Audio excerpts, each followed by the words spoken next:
Coaches, have you ever had an athlete that did everything you said and succeeded exactly how you envisioned it? I'm sure we've had one or two of those athletes. Anthony Victa was the epitome of the quote, yes, coach athlete. He did everything I asked of him and he found himself in his dream situation. This is the Anthony Victa story. June 24, 2017, I received an email from Anthony Victa. He had a personal best of 41.11 and he was coming off of a hamstring injury. I invited him to a practice. He loved the structure and the program, and he came out and joined. Fast forward to November.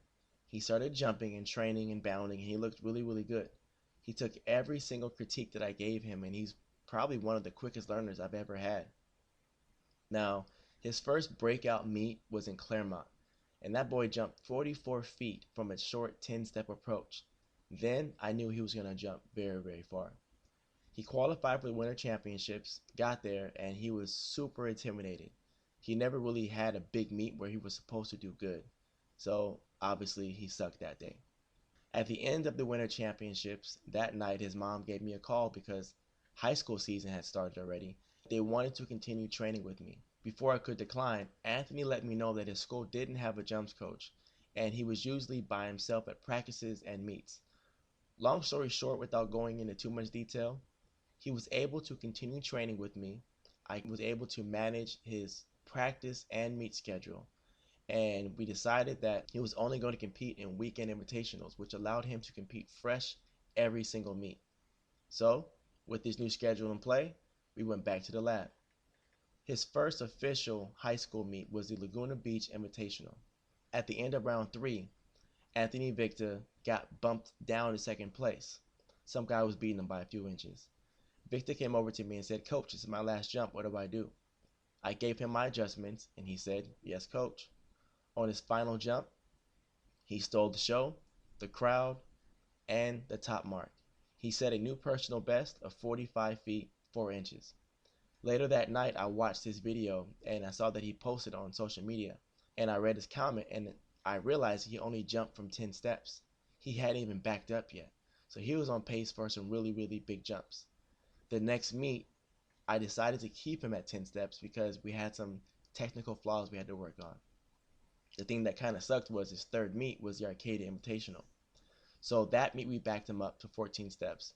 And obviously the environment, the speed, all these things came into play and he pretty much had a horrible day.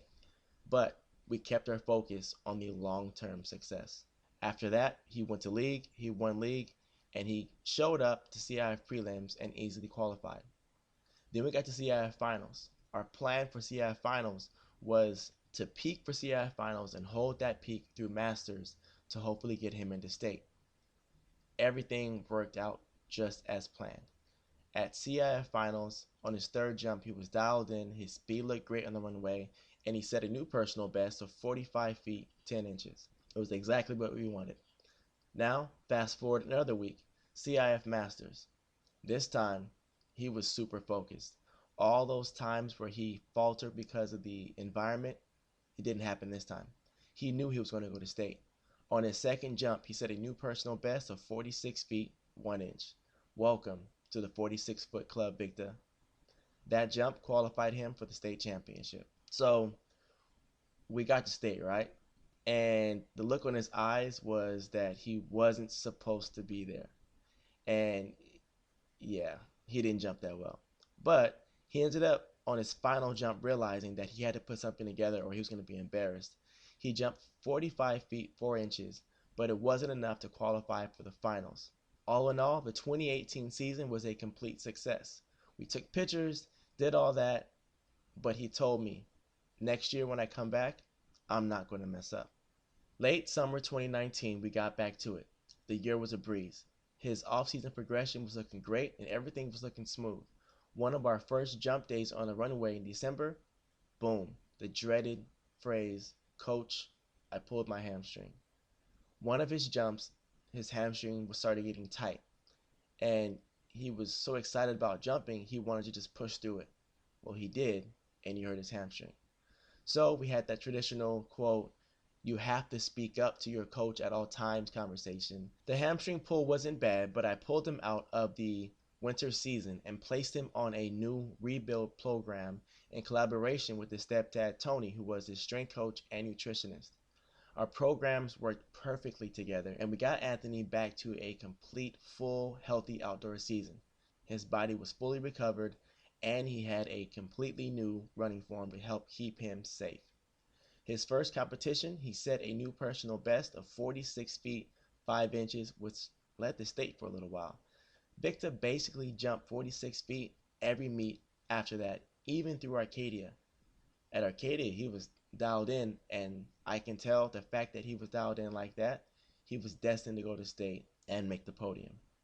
We got to OC Champs, and he and Titan had been going back and forth at it for a while. They were the top 2 jumpers in the county, and both were ranked in the state. And at practice, all they did was yap the whole time. So the stage was basically set for them. Last minute changes led Titan to not competing, and Anthony Victa didn't care. He already had his mind set to jump far, and that's exactly what he did. He jumped a massive personal best of 47 feet 6 inches. That was a great day. The next weekend, he went out to New York City where he competed at the New York Relays, which was a really, really cool experience. He asked for advice, but my only advice to him was to look around and have fun. I could care less about his marks. I wanted him to enjoy his experience. He zoomed through league, winning that. He took 1 jump at CIF prelims to qualify, did that. CIF finals, we took a back seat and trained through it. Knowing that he had a chance to win, we kept our focus on getting to state and doing well there. At Masters, he was confident and only needed to take a few jumps to qualify. Then, the CIF state meet was here. A meet where he said, when I go back, I'm going to step up and compete to my best ability. And he did just that. At prelims, he was one of the only athletes who looked like he was there to win it, and it was just a prelim round. That mentality got him into the finals. He was 4th overall. I had the mentality like, we made it, but he told me, no, we're not done. The next day, he showed up ready to make the podium, but unfortunately, so did his competition. The competition got stiff and edged him out. He finished 9th overall and completed his high school career with 2 league championships, an OC triple jump championship, and he was the first male field event athlete to qualify for CIF and state in school history. And he was a 2-time CIF state qualifier. On top of that, he was able to earn a scholarship to Cal Poly Pomona. I'm so proud of you, Anthony Victa. It's crazy to think how your track career virtually switched overnight, but it all started with you and your passion and attitude. Big shout out to his family, who was a huge support system, especially his stepdad Tony, who kept him strong in the weight room and eating healthy. Another big shout out goes to his coaches at Laguna Hills, who gave him the freedom to work out with me, and also everyone else who I may have missed. Now it's time to move on to the college level and do work. Turn it on? Yeah, one way to turn it on is to turn it on. Here's Elisa, here's my dad. He's camera shy. Yeah. There's my mom, and there's Tony, and there's Christina, and there's Stefan. Oh, sweet Lord. And that's a closet. And it's the bathroom, and it's and my room again. Woo! Who you videoed?